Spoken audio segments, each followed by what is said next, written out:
이스라엘 백성들이 광야에서 끊임없이 하나님께서 은혜를 베풀어 주셔서 그들이 40년 동안 하나님의 인도 가운데서 그들이 광야 생활을 거의 마칠 쯤이 되었습니다.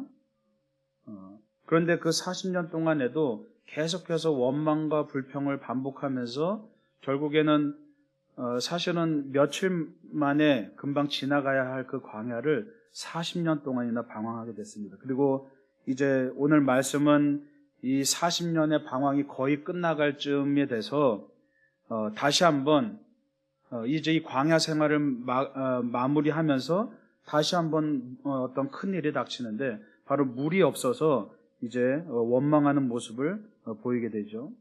그래서 모세가 하나님 앞에 아랬을 때 하나님께서 모세에게 반석에게 명령해서 물을 내라라고 그렇게 말씀하십니다. 그런데 모세는 그 명령에 따르지 않고 반석을 지팡이로 2번 내리치죠. 그리고 이 일로 인하여서 결국 모세는 가나안 땅에 들어가지 못하게 됩니다. 여러분 생각해 보십시오. 40년 동안 나름대로 모세는 하나님의 부르심을 받아서 이들을 가나안 땅으로 이끌고 들어가기 위한 그 하나의 어떤 부르심과 목적을 가지고 부단히 애쓰고 그들을 다독이기도 하고 그들을 다그치기도 하면서 이 40년 동안 정말 외롭게 싸워왔습니다. 그런데 다른 것도 아니고 오늘 말씀에 보면 어쨌든 모세는 하나님의 말씀을 듣고 그가 행했습니다. 그런데 다만 그가 잘못한 것이 뭡니까? 하나님께서는 모세에게 바위에게 명령해서 물을 내라라고 말씀하셨는데 모세는 바위를 2번 지팡이로 내리치죠. 그리고 이 어떻게 보면 자그마한 이 일로 인해서 그동안 40년 동안 그가 행했던 그 모든 것들은 물거품되고 결국엔 모세는 가나안 땅으로 들어가지 못한다는 그런 하나님의 청천벽력과 같은 선언을 듣게 됩니다. 도대체 뭐가 그렇게 잘못된 겁니까? 우리가 볼 때는 물론 잘못을 했죠. 하나님의 말씀을 온전히 따르지 않았습니다. 예. 반석에게 명령하라고 말로 명령하라고 명령하셨는데 모세는 그것을 제대로 듣지 않고 지팡이로 2번 쳤습니다. 그런데 그 잘못이 얼마나 큰 잘못이길래 모세가 그토록 애써왔던 그 가나안 땅에 들어가지도 못한 채로 이 광야 가운데서 죽게 되는 그러한 잘못을 범했을까? 우리가 함께 이 말씀을 통해서 함께 좀 생각해 보려고 합니다. 우선 여러분 이스라엘 백성들을 한번 보십시오. 그들은 수많은 기적들을 체험했습니다. 애굽에서 나오기 전부터 수많은 재앙들을 통해서 하나님의 놀라운 기적들을 체험하고 그들이 홍해 앞에 이르러서도 홍해가 갈라지는 어마어마한 기적들을 체험했습니다. 그리고 40년 동안 무려 하루도 아니고 일주일도 아니고 40년 동안 그 풀 한 폭이 제대로 나지 않는 그 광야, 그 사막 한가운데서 하나님께서 매일마다 입히시고 먹이시고 그들이 해를 당하지 않고 그들이 목마르지 않고 그들을 지켜오셨습니다. 그런데 이 40년 동안 잘 어쨌든 지내오다가 이 40년이 끝날 무렵에 그들이 어떤 잘못을 범했습니까? 이 40년 동안 하나님의 끊임없는 보호하심과 인도하심을 경험하다 보니까 이제 서서히 이것이 그냥 일상이 되어버린 겁니다.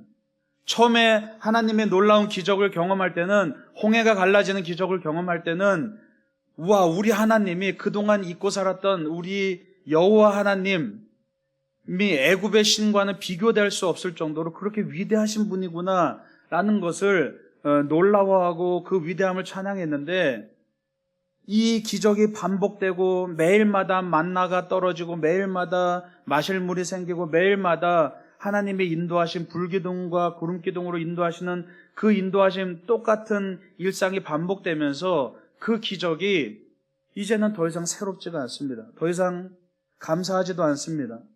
그냥 늘상 반복되는 이것이 그냥 당연한 것일 줄로 여겨지죠. 그래서 하나님이 날마다 은혜를 베푸셨기 때문에 그들이 하루하루 그 사막 한가운데서 살아갈 수 있었는데 이제는 그 은혜가 자기들의 권리인 것으로 착각하게 되어버립니다. 그래서 영화의 그 유명한 대사처럼 호의가 계속되면 권리인 줄 안다 그러죠. 하나님의 끊임없는 은혜와 하나님의 그런 인도하심이 계속되다 보니까 이게 마치 자기들의 권리인 줄 알기 시작합니다. 그래서 오늘도 이 말씀에 보면 이미 40년이 지났음에도 불구하고 그들은 물이 떨어지자 모세에게 큰 소리치기 시작합니다. 항의하기 시작합니다. 여러분, 이 정도 되었으면 40년 동안 하나님께서 그들을 훈련시키셨으면 그래도 이제는 만약에 물이 떨어졌으면 우리는 뭘 해야 되는 겁니까? 당장 여러분 삶에 문제가 생겼습니다. 당장 여러분 삶에 어려움이 생겼습니다. 그럼 여러분 뭘 해야 되는 겁니까? 적어도 여러분의 신앙의 상식으로 여러분 뭘 하겠습니까? 하나님 앞에 엎드려서 기도해야죠. 하나님께 엎드려서 하나님의 옷자락이라도 붙잡고 우리가 하나님께 매달려야죠. 그런데 그들은 기도하는 대신 뭘 했습니까? 모세에게 큰 소리치기 시작합니다. 원망하기 시작합니다. 차라리 예전에 죽는 게 나았을 것이다. 애굽에서 죽는 게 나았을 것이다. 그렇게 원망하기 시작합니다. 불평하기 시작합니다. 40년 동안 그들은 나아진 게 아무것도 없다는 얘기입니다. 하나님께서 그들에게 40년 동안 날마다 하루도 빠짐없이 끊임없이 기적을 베푸셨음에도 불구하고 그 40년 동안 그들은 하나님 앞에 기도할 줄 몰랐다는 겁니다. 하나님 앞에 엎드릴 줄 몰랐다는 겁니다. 문제가 닥쳤을 때, 어려움이 닥쳤을 때 그들이 하나님을 붙잡은 것이 아니라 당장 눈에 보이는 사람에게 의지하고 모세에게 의지하고 사람을 붙들고 늘어졌다는 겁니다. 기도 대신에 그들이 할 수 있었던 것은 그저 원망에 불과했습니다. 여러분, 모세는 어떻습니까? 하나님께서 하신 명령을 귀담아 듣지 않았습니다. 오늘 8절에 보면 하나님께서 반석에게 명령해서 물이 나오게 하라고 말씀하시는데 모세는 반석을 지팡이로 2번 쳤습니다. 왜 그렇습니까? 여러분 성경 말씀 찾아보겠습니다. 출애굽기 17장 6절부터 7절 말씀입니다. 출애굽기 17장 6절부터 7절 말씀입니다.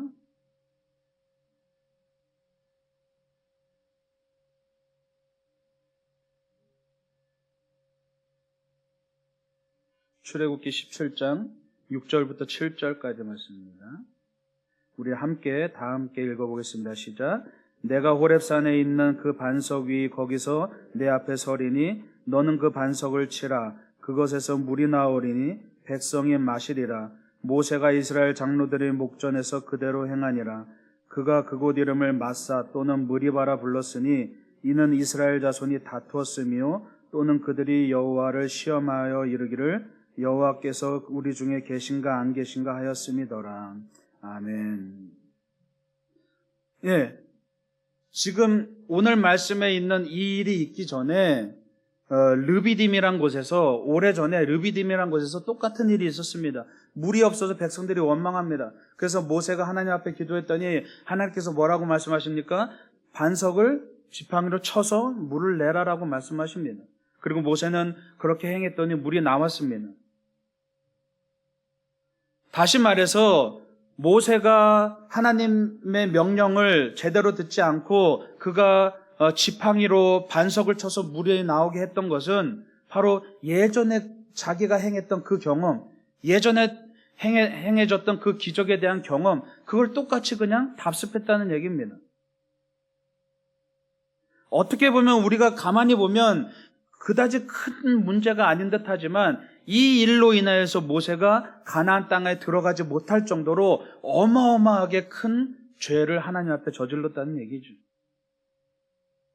단순히 반석에게 명령을 하느냐 지팡이로 내리쳤느냐 그 문제가 아니었습니다. 바로 모세가 하나님의 명령을 제대로 듣지 않고 반석을 2번 내리쳤던 것은 바로 그 안에 문제가 뭐였습니까? 그 안에 이미 하나님을 의지하기보다는 자신의 경험, 자신이 해왔던 그 버릇들, 해왔던 습관들, 자신이 해왔던 이 사역의 경험들, 이것들을 의지하는 그 불손한 마음들이 있었다는 겁니다. 하나님의 명령에 순종하지 않고 자기의 경험과 그런 익숙한 방법들을 사용한 것이죠. 그래서 성경에는 오늘 말씀에도 그렇고 이 출애굽기 17장에도 그렇고 두 곳 모두 뭐라고 명칭하냐 하면 무리바라고 명칭합니다. 그리고 오늘 말씀에 의하면 무리바가 무슨 뜻이냐 하면 하나님 이스라엘 자손이 다투었다, 하나님과 다투었다라고 그렇게 말합니다. 그래서 무리바의 원래 뜻은 다툼이라는 뜻입니다. 하나님과 다투었다는 겁니다. 지금 모세가 하나님의 말씀에 순종해야 되는 그 사람이 이 일을 통해서 뭘 했다는 겁니까? 마치 순종하는 듯 보였지만 하나님과 다투었다는 겁니다. 이스라엘 백성들도 하나님을 따르는 듯 보였지만 그들이 하나님과 다투었다는 겁니다. 다투었다는 건 뭡니까, 여러분? 위아래 서열 차이가 나면 다툰다는 말을 안 쓰죠. 다투었다는 건 뭡니까? 동급이 되었다는 겁니다.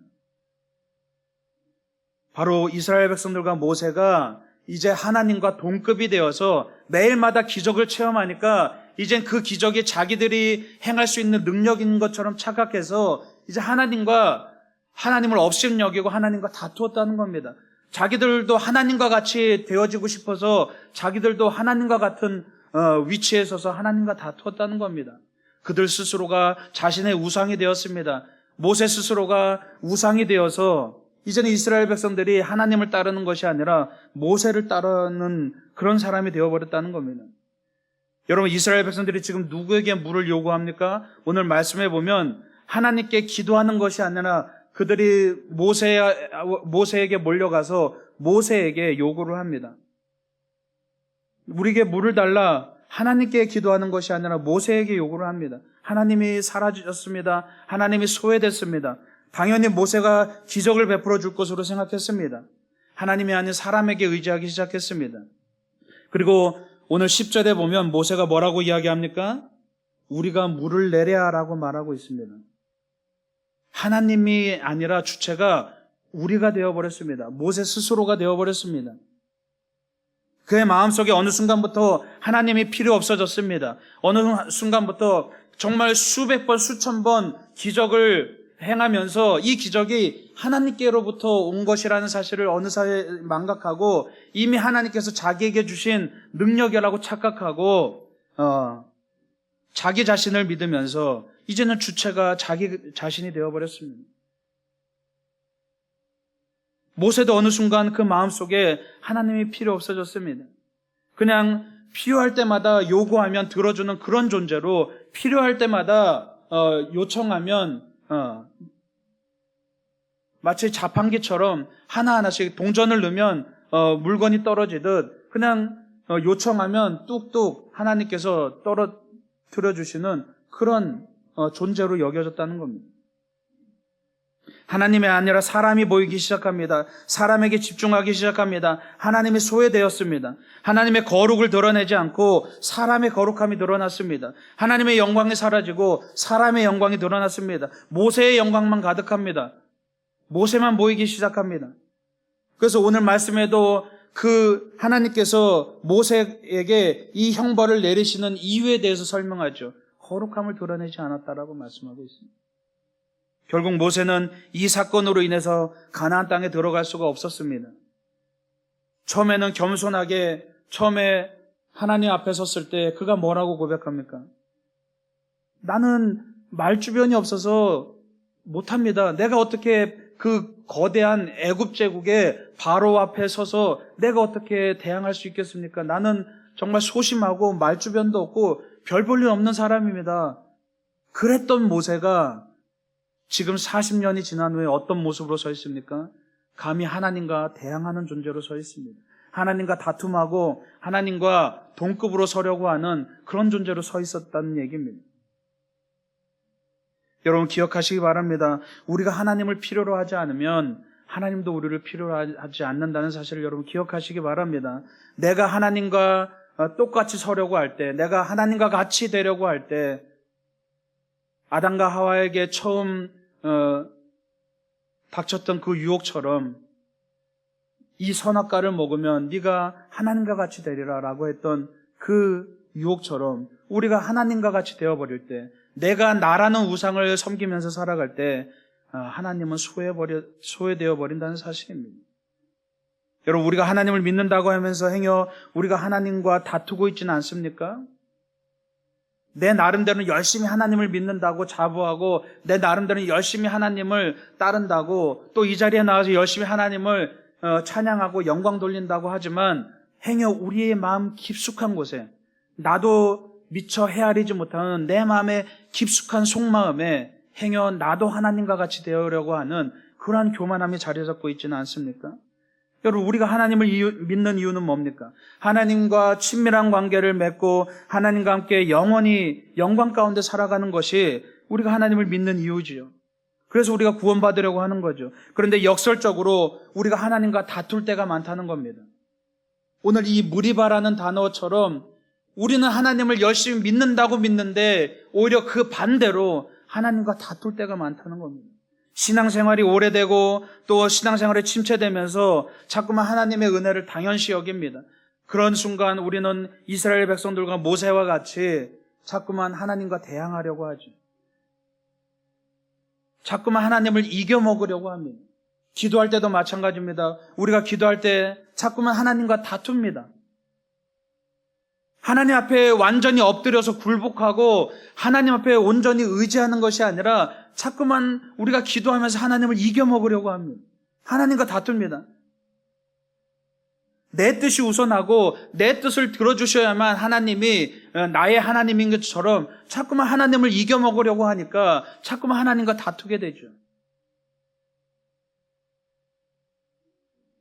하나님의 것을 모두 내 것이라고 생각하고 하나님께서 주신 능력을 모두 내 것이라고 착각하면서 살아갑니다. 자꾸만 그래서 예전의 방식대로 믿으려고 합니다. 자꾸만 우리 경험을 의지하게 되고 하나님은 언제나 낯선 방식으로 새로운 모습으로 역사하시는데 우리는 우리 안에 있는 아집과 우리 안에 있는 고집과 교만함과 완고함들이 자꾸만 예전의 경험을 따르려고 합니다.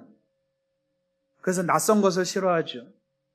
우리는 새로운 변화를 싫어합니다. 그래서 예전에 해왔던 것을 그대로 하면 우리는 편안함을 느낍니다. 그렇죠? 우리 스스로가 하나님의 역사를 자꾸만 가로막고 있는 겁니다. 여러분, 익숙한 방식은 편안합니다. 왜요? 그동안 똑같이 해왔던 것이기 때문이죠. 이스라엘 백성들도 마찬가지입니다. 오히려 광야에 40년 정도 지났으면 여러분, 가나안 땅 별로 들어가기 싫어요. 왜요? 맨날 만나가 자동으로 떨어져요. 맨날 물이 반석에서 자동으로 샘솟아요. 아무도 자기들을 건드리지 않아요. 불기둥과 구름기둥으로 지켜주세요. 그 뜨거운 사막에서 구름기둥으로 해를 가려주시고 밤에 얼마나 춥습니까? 그 추운 가운데 불기둥으로 그들을 따뜻하게 보호해 주세요. 어쩌면 이 정도 됐으면 40년 정도 됐으면 아마도 이스라엘 백성들은 거기가 편안했을 겁니다. 가나안 땅 굳이 들어가기 싫었을 겁니다. 왜요? 그냥 들어가는 것이 아니라 그 원래 있던 민족들하고 싸움을 해야 됩니다. 근데 사막 우리가 볼 때는 정말 불편할 것 같지만 거기가 얼마나 편안합니까? 하나님께서 알아서 모든 것들을 다 해주십니다. 어제 해왔던 일상과 오늘의 일상이 다르지 않습니다. 그냥 편안합니다. 동일합니다. 아무런 문제가 되지 않습니다. 우리의 신앙도 마찬가지죠. 어제와 오늘이 다르지 않습니다. 동일합니다. 어쩌면 우리가 하나님을 위해서 헌신한다는 것, 하나님을 위해서 하나님께서 주신 사명을 위해서 내가 애쓴다는 것, 불편하죠. 우리가 성령의 임재를 날마다 구하지만 실제로 성령의 임재가 우리 안에 임한다면 어쩌면 불편할 수 있습니다. 왜요? 내가 새로워져야 되니까. 내가 새로운 도전을 해야 되니까. 새로운 뭔가를 해야 되니까. 그게 불편할 수 있습니다. 우리는 자꾸만 익숙한 무언가를 찾고 있습니다. 그리고 그것이 은혜라고 착각하죠. 편안한 것을 은혜라고 착각합니다. 낯선 것을 못 견딥니다. 여러분 안에 있는 수많은 경험들, 신앙의 경험들, 그것은 정말 귀한 신앙의 자산입니다. 그러나 때로는 그 경험들이 어쩌면 우리가 하나님 앞에 나아가는데 걸림돌이 될 수 있다는 겁니다. 여러분의 경험을 의지하지 마시기 바랍니다. 익숙함은 새로운 것을 거부합니다.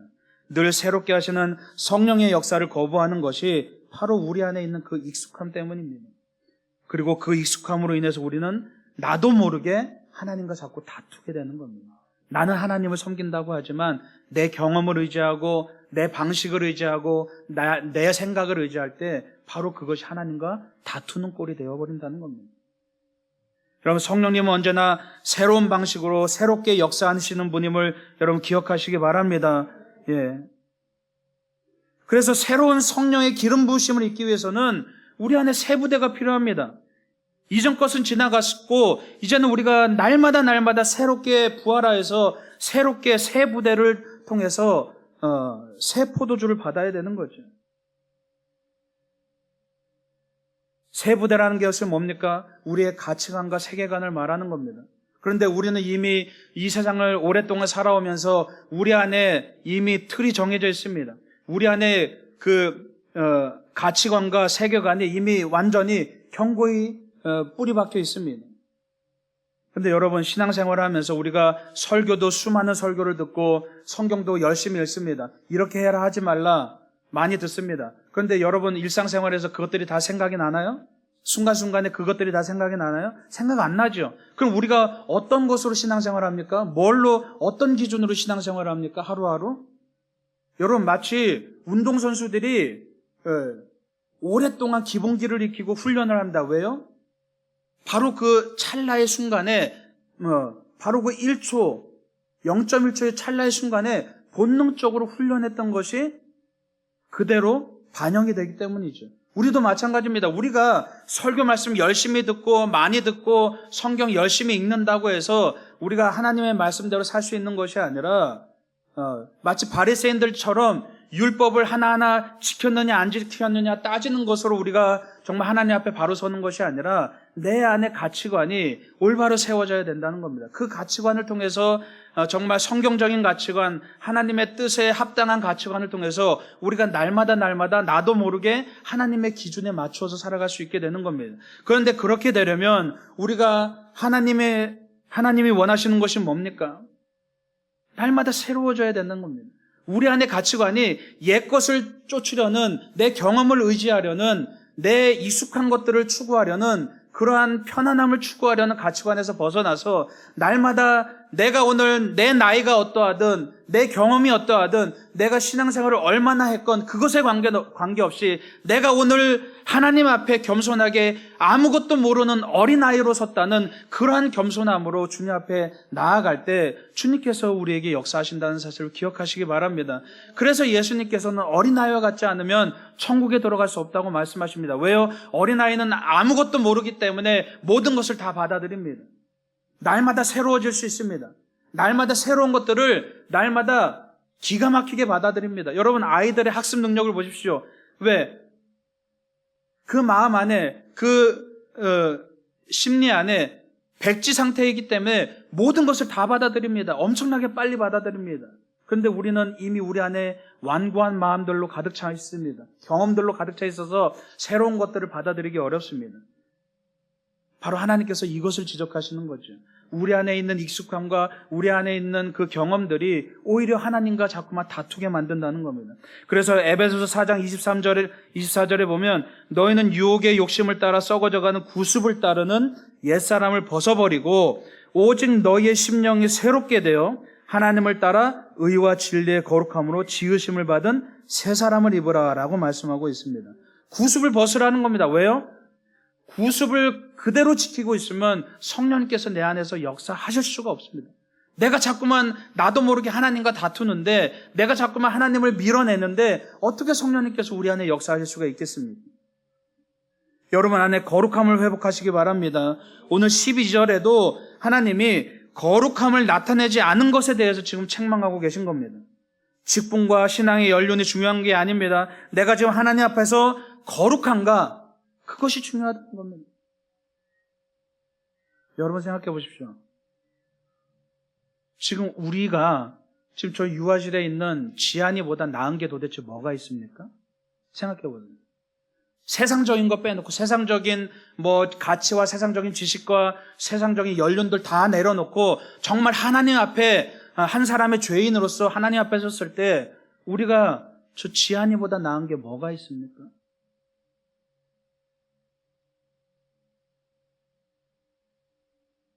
하나님이 보실 때는 우리가 하나님 앞에서 얼마나 거룩한가가 중요하다는 얘기입니다.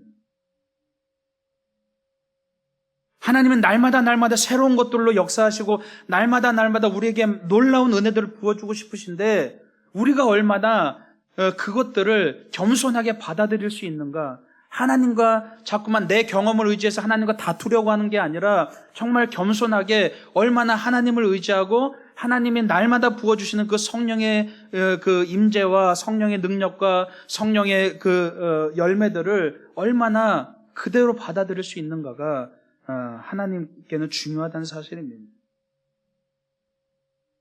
여러분, 거룩이란 건 뭡니까? 옛날에 내 아집과 경험과 구습으로부터 구별돼서 늘 새로운 주님의 역사를 강구하는 것, 그게 바로 거룩이라는 것을 기억하시기 바랍니다.